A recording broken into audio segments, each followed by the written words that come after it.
For 70 years, teams of men have disappeared below the stones of an ancient city.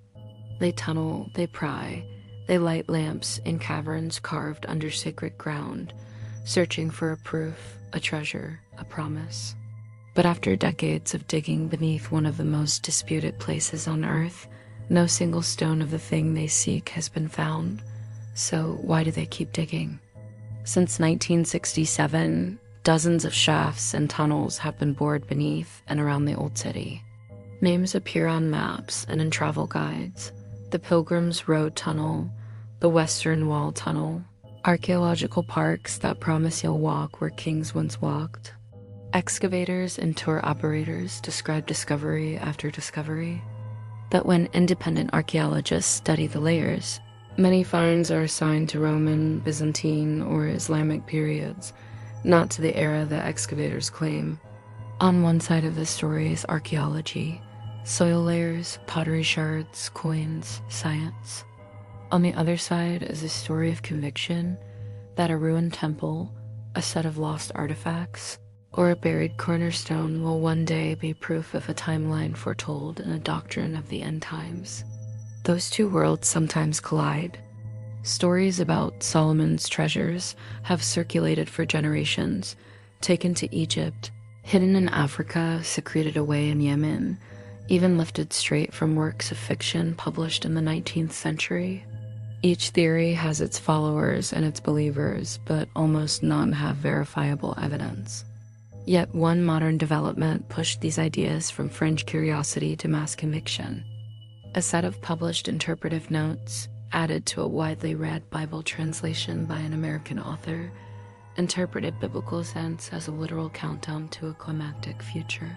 For millions, the map of prophecy became a blueprint, a third temple in the city, ritual practices resumed, and an apocalyptic climax that would redraw history. When belief treats history like a calendar, archaeology becomes more than science. It becomes an instrument. Excavations acquire political and theological significance, and the lines between discovery and desire blur. Not all digging is ideological. Some digs are academic, others are tourism-driven. Some are for municipal infrastructure, but some projects are financed or encouraged by groups with a clear theological expectation: reconstruct a temple, restart a rite, fulfill a prophecy. Why keep searching when the most dramatic finds are missing? Because for believers, absence can be read as delay, not disproof. For others, the act of finding becomes an instrument of influence, creating maps, controlling narratives, and building a new set of historical attractions that shape public opinion and policy. When people read history as a countdown, every stone becomes evidence. Every tunnel becomes a line on that countdown. That's where archaeology meets ideology.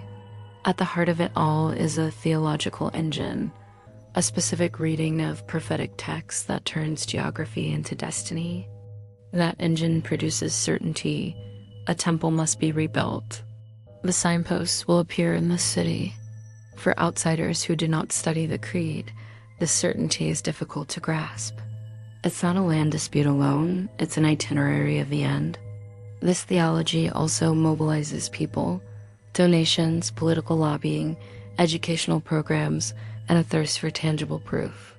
The desire for proof presses archaeologists and entrepreneurs alike to look under every stone.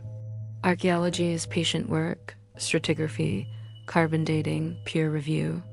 When claims of Solomonic-era finds are examined in laboratories and journals, many are reassigned to later periods. That is not proof that the ancient temple never existed. It is a reminder that evidence must be tested and published.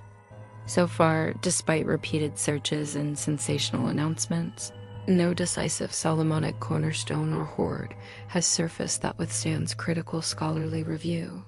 That doesn't stop the narrative from growing, it adapts. What are the consequences?